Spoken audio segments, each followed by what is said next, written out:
JellyPod episode. I'm here today with Charles Hoskilien, and this is an interesting project that is combining the meme coin world of crypto with the DEPIN, decentralized infrastructure. So we're going to learn a little bit more about what they're doing today throughout this podcast, learn a little bit more about your journey of how you actually started this. And supposedly we have some alpha that we're going to be dropping in this podcast as well towards the end. But yeah, dude, welcome to the podcast. The first thing I always like to start with is getting to know the founder's journey. How did you get into crypto to now working on Charles Hoskilien?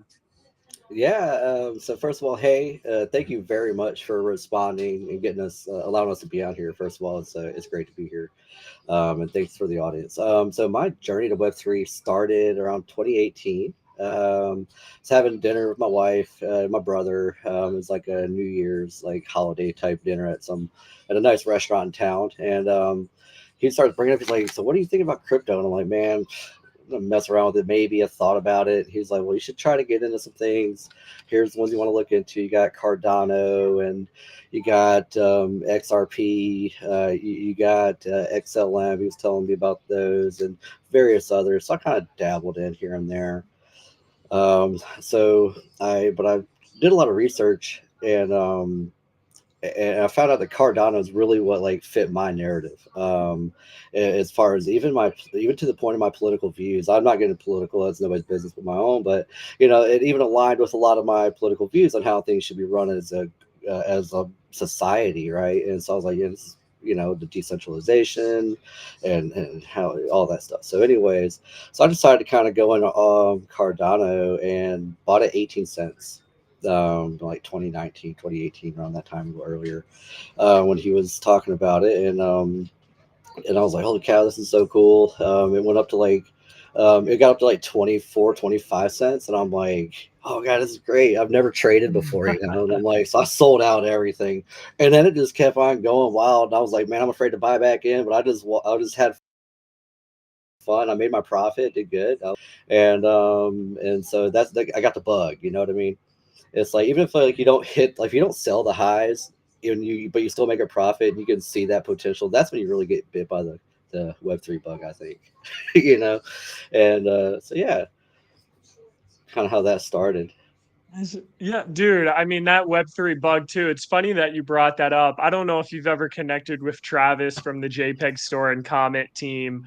But he said something very similar. It's like you don't really know what you're getting into sometimes, but sometimes you did some research, but it was very early on, especially when you got into Cardano, and then all of a sudden you're up 5x on it, and you're like, what?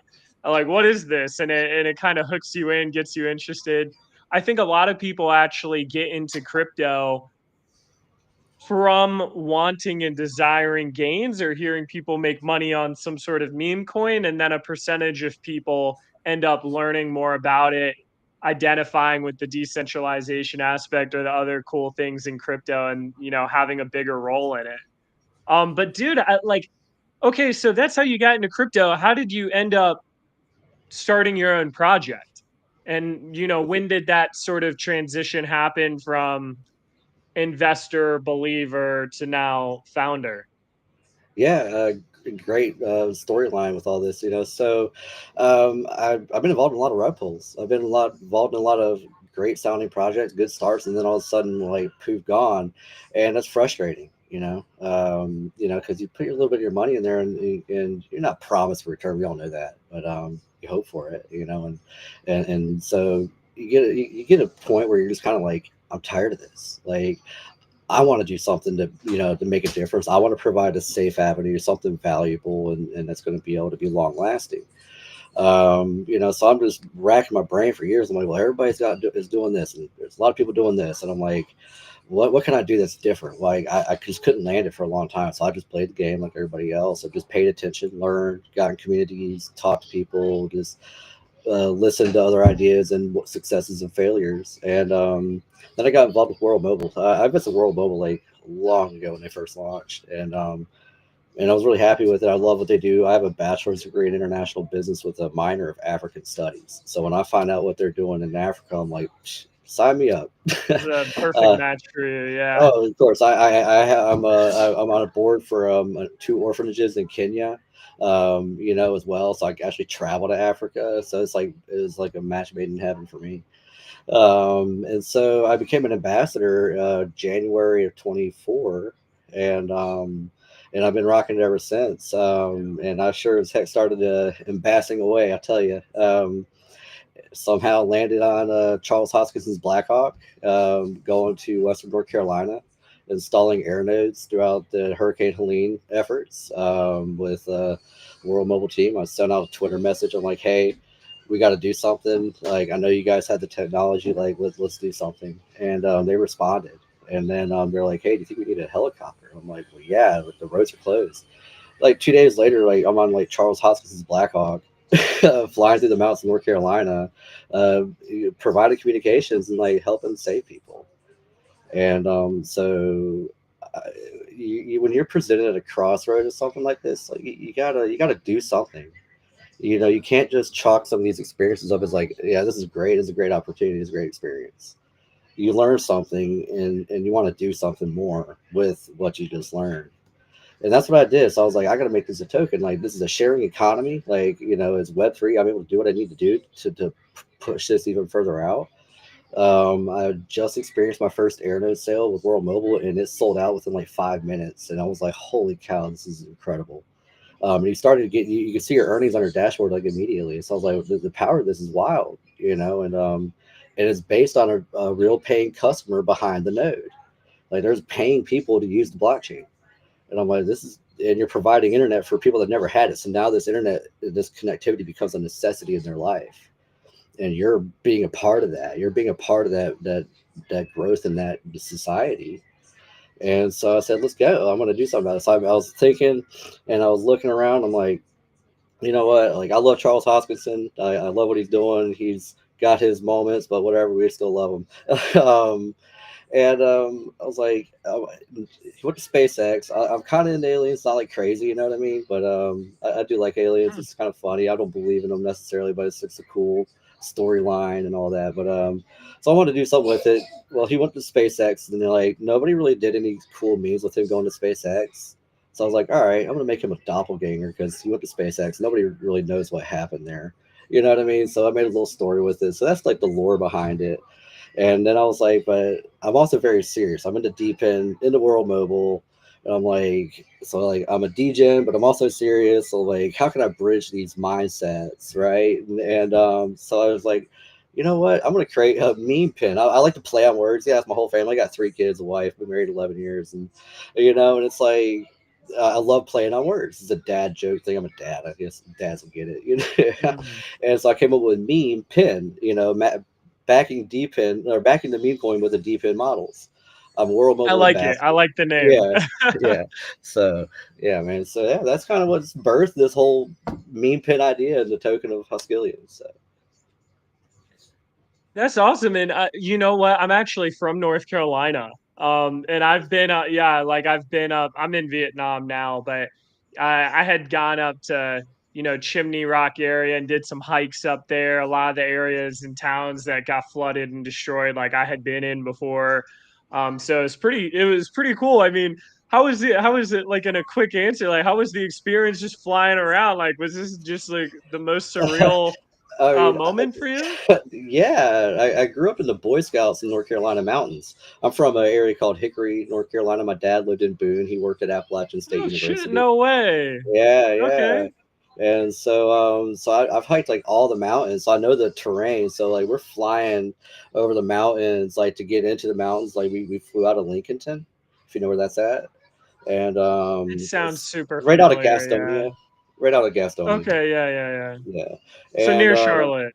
yeah, yeah, we flew out from near Charlotte. Yeah, correct. And so we're flying over the mountains, and I'm like pointing out all these mountains, and I know the terrain. I mean, I've studied topographical maps I've hiked all the mountains in the area.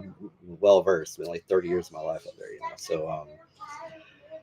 So yeah, it's like so I'm flying over. I'm pointing to the World Mobile guys and the pilots, all the different mountains and the areas and the valleys, and I was showing them where the Last of the Mohicans was filmed and the Linville Gorge and all that. And they're like, "It's so cool." But then you get below the trees. So everything above the trees look beautiful. You know, then then you get below the trees, and then Yeah. you see what really happened. Um, like it brings you to tears, especially how soon we were there after the storm. We were there very quickly, and so there were still major major cleanup efforts and recovery efforts. So yeah, it was very impactful. So I mean, this is just a great experience overall. So yeah, dude, it's well, what part of North Carolina, by the way, if you mind sharing? I mean, I it's lived it. Yeah, I mean, I lived in the Charlotte area for a yeah, while, and I've been in different areas in North Carolina. But yeah, this past year and a half, I've been in Asia, working. I But don't yeah, blame you. dude, that's awesome, man. And like to go into the Hoskilien thing more. Hold on, let me shut the door, y'all. It's Yeah, okay. no, we're All right. reminded me of like the first podcast we did with Talos and Decimalist. Like his little girl came running into the room and started running around. It's bonus Um, points. yeah, yeah. But dude, so to go into Hoskillion, you said this sort of meme pin idea, bridging memes and sort of DEPIN. Can you give the rundown of like what exactly you guys are trying to do? Yeah, so we want to be the bridge for both sides of our markets. I mean, there's a huge divide in crypto, and that's like the degens and the serious, and they all seem to like get on each other's nerves, right? Well, I'm creating an avenue where it's undeniable both sides want us. We're global redistributors of Spark Airnodes for World Mobile in conjunction with Bank. And so we're providing air nodes that's deep in physical real world asset technology that we're able to offer as a service and as a sales service. We're able to resell these. So the people that don't make these public air node sales with World Mobile that seem to sell out, well, we're not contingent on public sale timelines. We're able to order whenever we need to. So that's a major benefit. We do have to take a percentage so we can maintain our service and cover our costs because this service with World Mobile is not free. We do have to cover a basis on that so we can continue. You don't just sign a piece of paper and boom, you're a distributor with World Mobile. There's a large capital investment that's going to be made in order to even have this right. So we have to cover that, and that makes sense. You want us to, sustain. You have to reward the team so they stay motivated, and also for development and so on. And you have to have LP and marketing and so everything. It's You a need the lot whole that deal. goes into it. Yeah. Right. So we will retain a 20% of the rewards and returning to the unit holders 80% through our platform. And so that's a really darn good profit share considering to the competitive market right now and other like say mining and other deep end type markets. That's a pretty damn good part of my language, darn good return. So it's when about 32% APY return to the customer. So that's pretty solid. That's and What is these it? nodes, it's about 32% return. 32? Yeah, APY. So it's pretty solid. We're not responsible for individual node performance. I mean, obviously, you're not responsible for in your individual miner. Your miner goes down. Like it's just one of those things.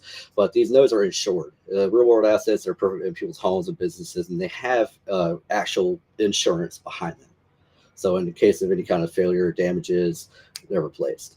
And so that's it's a huge comfort for the consumer side as well. So that's kind of how we work. And so with these the sales out of our 20% bank gets a percentage of that too.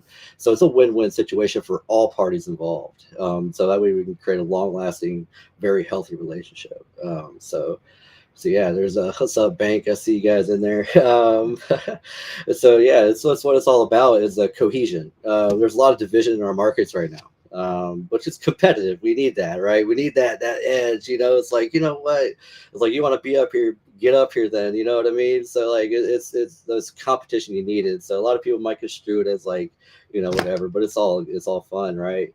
And so that's what we're trying. That's what we're doing. We're providing a service to the meme coin community because we also have diamond hooves, cock coin. So we have been the derivative of cockpin. So Lux and Snake Whale, Cock Whale, and I are very very close. And I'm actually going to be going to the grand opening of their food truck in South Carolina, Cocky Wings. And so we've derived cockpin. So the similar relationship with Bank, where they purchase their nodes, we get our little percentage, and they get their reward as well, and everybody's happy. So yeah, it's pretty awesome what we're doing. Diamond Hooves is committed to purchasing 100 air nodes through us. They're 49.99 USD. They're purchased via ADA, and you also get rewarded in return via ADA. So and we also have it as a benefit to holding our token. Holding our token, gets a percentage of all the air nodes that are purchased ever on this platform. So if Bank purchases air nodes, we get 5% of all of their air nodes ever purchased. For all their Earth nodes, we have a 10% stake in their Earth nodes because I'm their advisor and an operator, all that stuff. So they own 2 Earth nodes, so now we have 20% stakes in Earth node, which is pretty solid. And so if you hold our token with this YEPL Bank5 platform, there's going to be staking for Hoskilien token, right? And so you get a percentage of all these rewards. It's going to be crazy. It's going to be fun. A lot of good stuff. Everybody wins. Yeah, and I saw some of those partnerships too, and I love the guys over at Bank. Like I had Little Thunder on recently. Been a fan of what they've been doing. I think a lot of these partnerships and collaborations are a smart route to go, especially on Cardano. I feel like for the longest time it was like, hey, let's have 15 people do the same thing and compete with each other. When in reality, it's like, wait a minute, like we can figure out how we can collaborate and actually make this something better rather than all trying to compete for the same market share, like do the same thing. So I'm glad that we've been seeing that a lot more often. Like even see with the bank guys, especially even working with Titan and I think Cardania, and they're doing some more crypto mining stuff as a group with that. And I think it just makes a lot of sense. Now with your guys' air nodes, can you explain to me what exactly these air nodes are doing and like what you're doing with this? Like, are you just able to secure them and then sell them, or like you running the infrastructure for them? Like, how do these work, and what part are you involved in? All right. Yeah. Thank you. My part involved in this is the front end of this with Bank. I mean, we are in direct communication with the CEOs of World Mobile. We have this private chat, and we talk. We make our orders. We talk about how this is going to go and all that stuff. So we're right there at the front line of this. What these nodes do is they provide Wi-Fi connectivity in the most difficult areas to connect in Pakistan right now. And so that's what it's doing. So it kind of acts like a mesh network almost. And so it's in people's homes and businesses, and so they're able to connect and stay. That way you don't lose latency when you have nodes here. You maintain a strong connection, it works through the frequencies, and everything's pretty dang. It's really really great. I mean, there's case study videos out right now that show that are interviewing people in Pakistan that are now able to be connected. There's students and entrepreneurs that are able to participate in a fair economy and a fair education world. I mean, you got to realize education is hard to get. A lot of their education in these third world countries are rather underdeveloped, and developing countries rather have outdated educational material. And a lot of it's restricted on governmental bases, and it's hard to get to these areas. Well, now they're able to have access to online educations, and albeit within their own government regulations, you have to abide by all that stuff, obviously. But and so it's kind of what this is able to do, and they have more capabilities than more than just Wi-Fi down the line. And as far as like reselling and circling back to that point, what you're saying, World Mobile will be placing all of these air nodes onto an NFT and place into a secondary marketplace onto the World Mobile chain. So World Mobile chain is going to be where all the nodes are going to be like validating on. And that's so once you get staked, you're going to be able to get staking rewards on top of these air nodes. So there's going to be a little bit of more incentive on the return of these air nodes down the line. Can't say for sure, can't comment 100%. You know, obviously, if things are, as businesses grow, things change, right? It's just adapting to the markets, you know, is what we call it, you know? So, yeah, Yeah. it's, yeah. So basically the World Mobile team are managing all of these nodes, like all of these air So nodes? the Spark air nodes themselves, like the physical parts, like yeah, they manage all of that side. We facilitate the sales, we facilitate the communications and the payment processing because they pay out in USDT, and then we got to convert and you know then disperse all the money through the Apple platform. We handle everything, so it's like a white glove service. That's what the greatest part about these Spark nodes is, like you invest, we handle all the back end, we handle all the ordering, the money, the distributions through the BankFi Apple platform. So it's we have two doxed teams. I know Little Thunder in real life.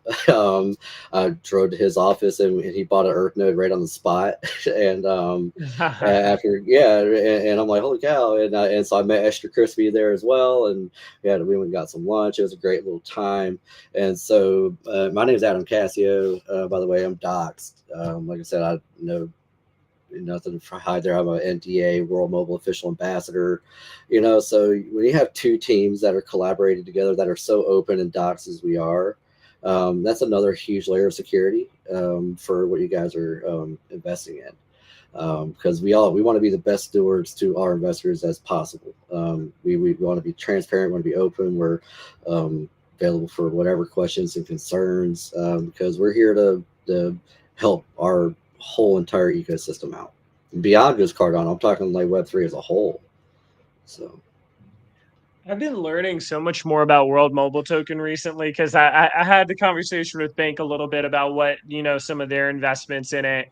And then I also had another project on. I don't know if you know the guy, Mav 100, but he's been doing some stuff all the way in Washington. I had him on maybe a week ago. My sense of time is all over the place, but had him on it. It seems like World Mobile is a crazy opportunity.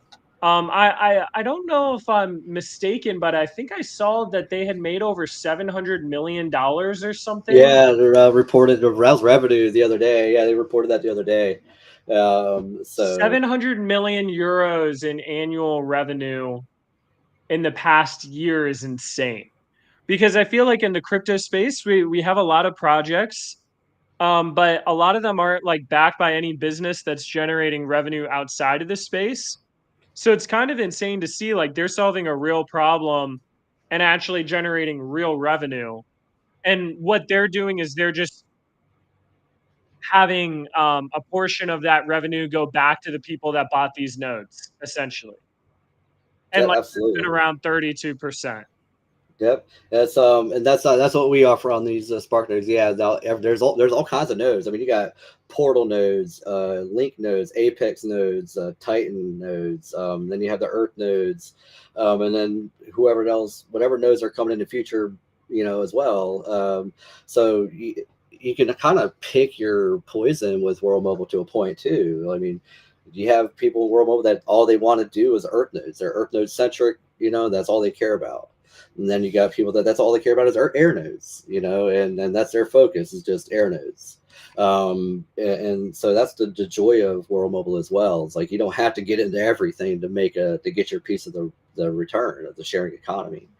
And that's what we're doing. Not everybody's going to have a chance to get into this, but through us, we can offer that to more people and just extend that even further because people are wanting this. I mean, people are, you look at the chats and people are like, man, I missed out on the sale, man, I'm bummed out. Well, we're solving that disappointment, that FOMO, you know?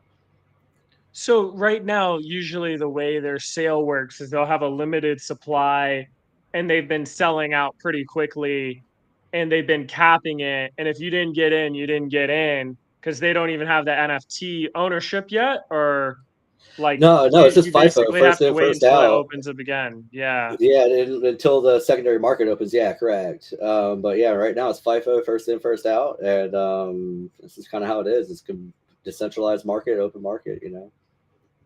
And that's crazy too, because even when the secondary opens up, if the secondary is priced higher, then they'd still get a better deal going through you guys, right? Correct. So Correct. Yeah. it's a really interesting scenario where they're kind of capping it.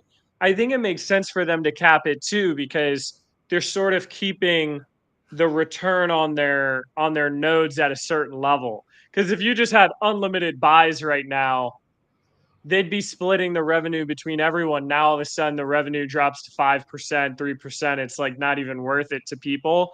So it seems like they're kind of letting it out as their growth scales, which makes a lot of sense to me. Yeah, Um, and the greatest thing is the return is consistent because it's a monthly bill for these people. You know, it's monthly. It's so it's which is also, it kind of maintains the value quite a bit, which is, pretty nice. Nice. And kind of my next question here, like, okay, you guys are going to be doing these node sales. You haven't done one yet, right? Correct. When is the first sale going to be, I guess, taking place where people can sort of get into this? Yeah. And why So should they get into it as like the second question? Like what's the yeah. benefits of actually getting into it?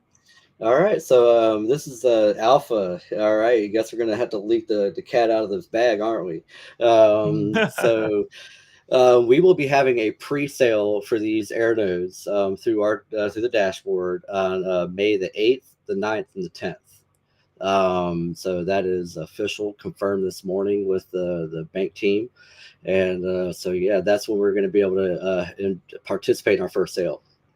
Very very excited for that. I mean, this has been a long awaited process, and the reason why you should do that is because you're most likely not going to be able to get it through the World Mobile Public Sale. We don't have tiered pricing, so when you buy through World Mobile Public Sale, the first 10 nodes you buy are $62.99, right? And then then from 11 to 150, it's like 50 or 69.99, and 59.99, and then 49.99, something like that. So we don't offer the tiered pricing. We have flat rate pricing. So like, in order to get the 49.99 pricing through the public sale, you have to buy over 150 air nodes. But before you get that, the 150th to the 11th air node, you're paying, the More. 59. Yeah, you're paying more. And then if you the first 10 nodes, you're paying more for there. So like, you have to buy a lot of air nodes in order to get to the value that we provide at a flat rate.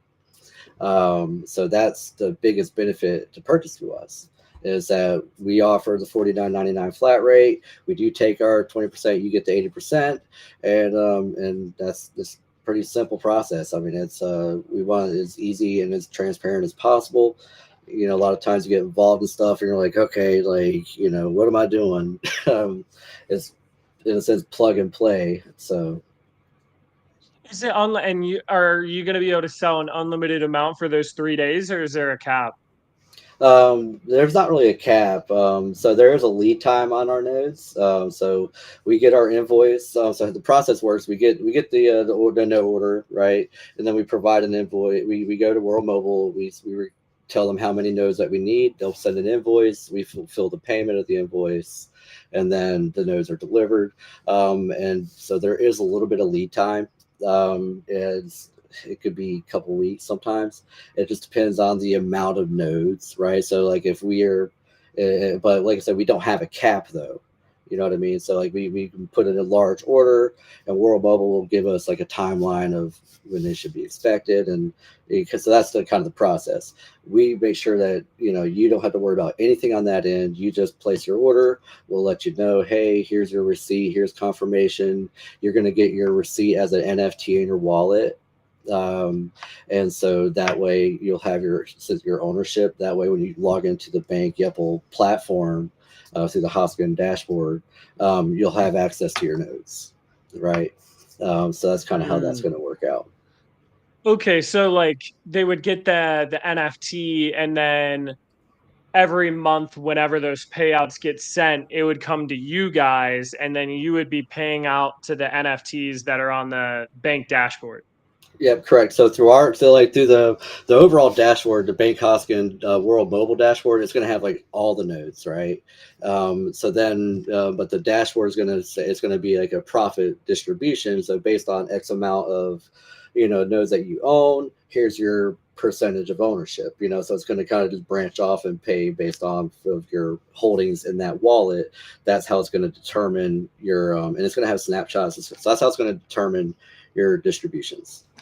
Does that make sense? It's typical Yeah, no, it makes distribution sense. method. Yeah. It's super interesting. Yeah, you just have me like going down a rabbit hole of, um, being able.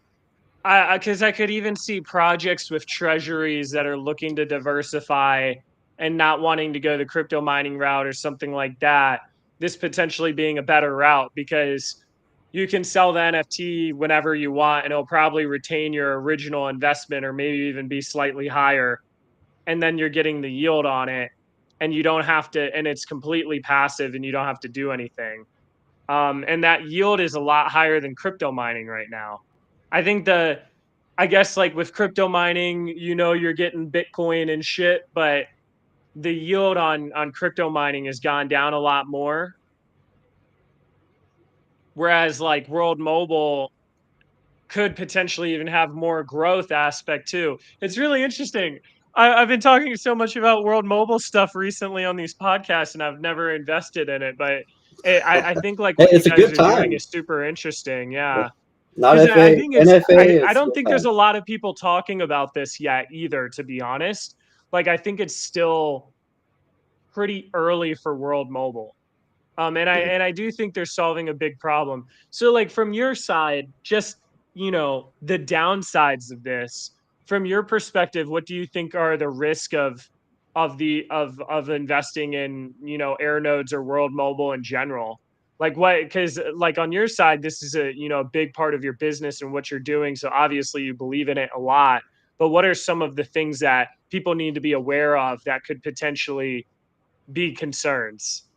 The biggest concern that I have, and as anybody should have in Web3, being that we're in a global market, is the global politics and shifts in climate as far as government regulations on a global matter goes, because we're in many different nations, right? So, and they have elections. And, so there are certain things you got to think about, but that's normal concern for all of us and everything that we kind of invest in this market blockchain, because we're kind of all on the fence right now still. I mean, everything's looking good right now, right? I mean, the painting on the wall and, and the innuendos and the things happening behind the scenes that we're all kind of seeing right now, things are looking good for crypto, right? But there's always like the what ifs. So we're kind of no different as far as that goes, right?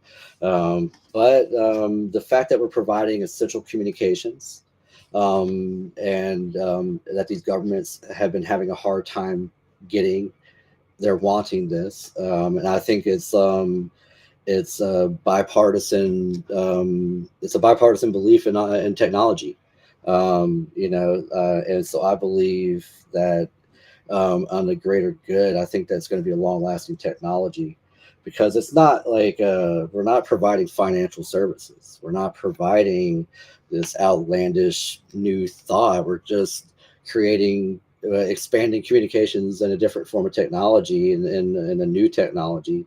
And there's a centralized part of World Mobile also. And so, that kind of provides a little bit of security as far as those other ends go as well. So I mean, but like I said, you gotta worry about everything as far as a political standpoint is with all investments right now. I mean, I don't think we all need to get political. I'm not, like I said, once again, I'm not a political person, but you do need to pay attention, because that's where the money is decided on where it's going to go.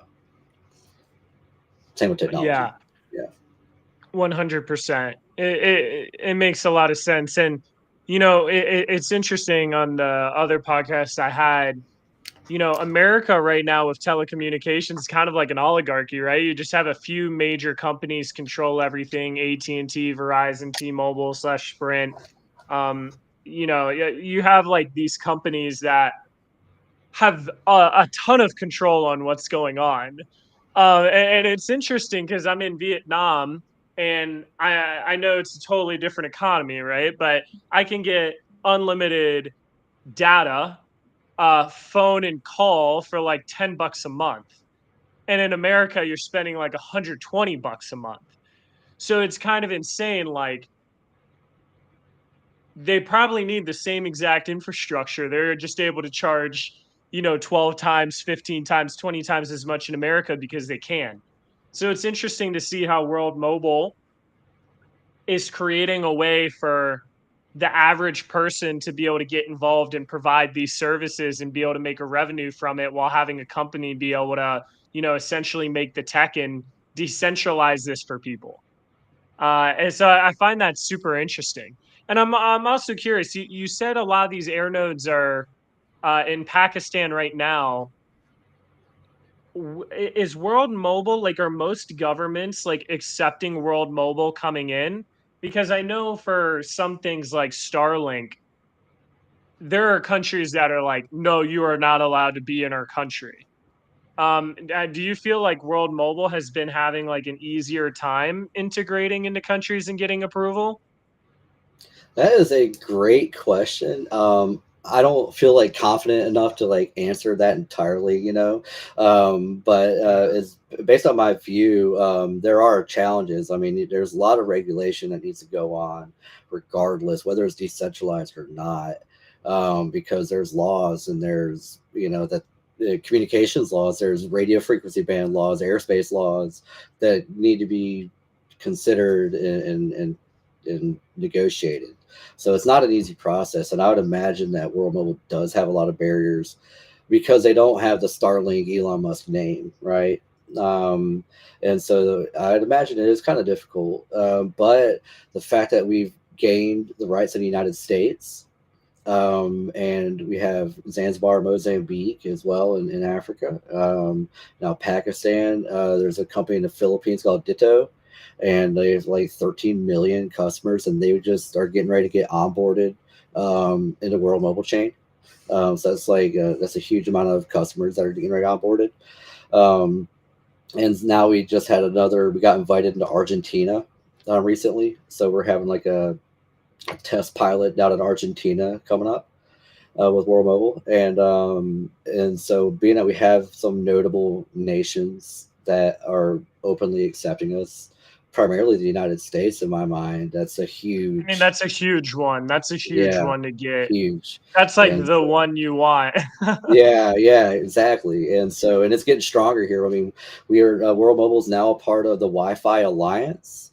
So now they are. That means like we're T-Mobile, Verizon's, AT&T, all the big dogs. They're World Mobile's gotten their foot into that community, and are they're certified into that Wi-Fi Alliance now. And so we're looking to not compete with these carriers because that's going to let's face it. But we will one day. We'll be they're going to be sweating. But right now we want to compliment. We want to be we want to help their service, right? We want to be so that's Dead kind of areas.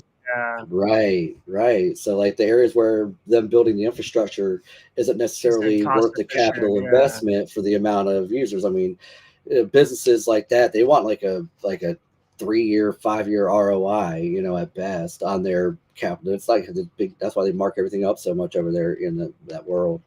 And and so they're not going to get that off of like 5,000, 10,000 people or 20,000 people. They're not going to get that, and especially if it's way out. So World Mobile can solve this issue and then provide that connectivity and then kind of bat and work in conjunction with the major carriers, through our service, but it'll show like T-Mobile or something, you know what I mean?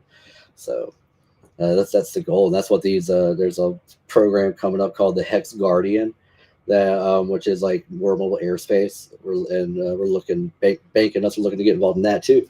So pretty wild. Yeah, man. Dude, exciting stuff. I mean, I think like kind of the last question that I have for you today is where do you hope to see your project, Charles Hoskilien, in the next few years here? What's kind of your long-term vision that you hope you're able to achieve with the project and the community? Yeah, we are aiming to be in the top five the best passive income plays in Cardano. And my goal is to bridge a lot of out of Cardano folks into Cardano to purchase these air nodes. Because of the value that we offer them, so we want to attract all these other chains to come our way, and bring that liquidity this way, because there's no other blockchain providing this service. Name one other token other than Bank and Hoskilien token that's providing what we're doing right now. You can't name one. And that's in like all of blockchain right now, right? So it's pretty cool as far as like the meme coin goes. So Bank's a meme coin, we're a meme coins. It's like that's pretty incredible that we're the first and we're paving the way. We're gonna run into hiccups, and I want to run into freaking brick walls that I'm having a hard time to knock down. That's what you want that as a project and as an organization, because if you can't find out how to get over that wall or get through that wall, like you're gonna have some problems, right? You got to be able to critically think, and you need that so your brain can start spinning. And so I hope to run into barriers and stuff. That's how you learn. I don't think anybody learns from somebody telling them, and we all learn the hard way for the most part, right? Yeah, So dude. I love the vision, man. Best of luck on everything too. I think it's a cool idea. I'm gonna look into it more as well. Um, and look into World Mobile even more after having all these podcasts about it. I think what you're doing is really interesting, and like not having the tiers and just the discounted price. I think eliminating the barrier to entry is really important, because I think what you were saying earlier, you might have needed $6,000-7,000 just to get the discounted price, but more, now but someone yeah. can come in and get the same price for 50 Oh bucks. yeah. Oh, it's talking about the price. Yeah, it goes to the tiered pricing. Yeah, absolutely. It's so it's nice. It's good. But now, whether you go to the public sale or us, we're still a pretty damn good deal. The So best price. yeah, Yeah. exactly. But awesome. Well, thank you so much for coming on. It was great getting to know your project more. Thank you to everyone that listened in on the live today. Any last shout outs before we wrap up the podcast today? Yeah, big shout out to Bank, obviously. But, without them, this whole thing wouldn't be possible, and vice versa. Without us, this wouldn't be possible for them. So big shout out to that team over there. Big shout out to my team that's really been hustling. I've really picked out a team really, and it was all inadvertently picked out. I got Chad Rico. He's in real life real estate, so he's in tune with the real estate market. Well, these air nodes need buildings. Real estate man, air nodes go together. um so and he's owned some major businesses, $1 million build businesses, so he's able to manage a high value capital flow. So he's able to manage the Hoskilien funds because he's had a lot of long term professional real experience handling high volume high value money inflows. So that's an amazing asset. So he's our co-founder. Then we got MH Champ. He is a monster out there. That guy is all over the place. He is our business development. So what that is, he's kind of responsible for getting us clients and customers and other projects to come in and check us out. And you've probably seen him shilling around and just getting us out there. And he is mega consistent, and he's doing that alongside with our marketing manager Ted Art, very well known in the space, I believe. He's doing a great job. He handles our marketing stuff. He's very valuable to the team. Just love having him around. And then we have our mod team that's kind of motivating in the server. They keep us motivated, keep us going. They stay very engaged with the community. We got C4 Demas, Ladesha, Commander. He's one of our little mods in there. He's awesome. Commander and me go back through Angel Finance, and love him to death. Met him in real life at Rare Evo, and we have a really amazing group of people that we're working with. So shout out to all of them.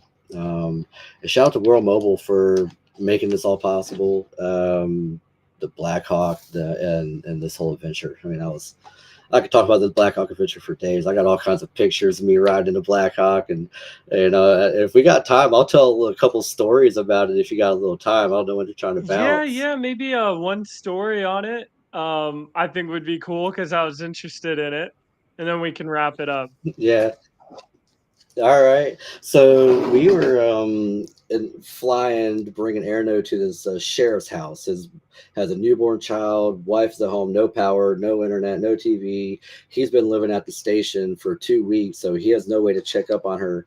All the repeaters are down, so radio won't work. So he's having to drive from the station and park, get on the ATV, drive around and get to his house because the roads are washed out. So we get an air note to him so that way he can go and be dispatched from home. But we're flying to the mountains trying to find him. I'm on the phone with him on the Bluetooth to that Blackhawk Lake, on my phone on GPS, talking to him in the Blackhawk on the on the headset. And he's like, I just can't find it. Signal's bad. He's like, I just have a blue roof. I think I'm one of the only ones. So we're flying around the mountains looking for a blue roof. And we find it, and we're like, "Oh God, it's at the cut of two valleys coming down." And the pilot's like, I don't know if I can do this. I'm like, well, we got to figure it out. So we kind of test the waters, get down in to the valley. He pulls away and he's like, man, it's too sketchy. I'm like, man, we got to get this delivered. Are you down to FAFO? You know, you're going to turn FAFO.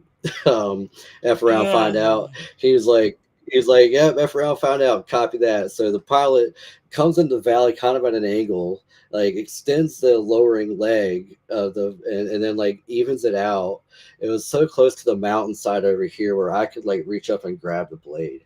um, Holy crap. and so I'll send you a picture. It was awesome. He said it, he was like a military pilot and stuff. He's like, it's one of the sketchiest landings he's ever made. But it was really well done. His crew did an amazing job. Charles Hoskins and their Black Hawk crew, amazing people. I mean, they're freaking awesome.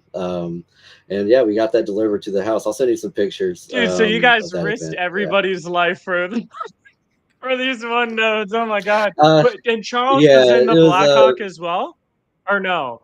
No, no, I wish that would have been amazing if he was tagging I was gonna along. That would say have been you a lot of guys good put the conversation. whole founder of this chain at risk.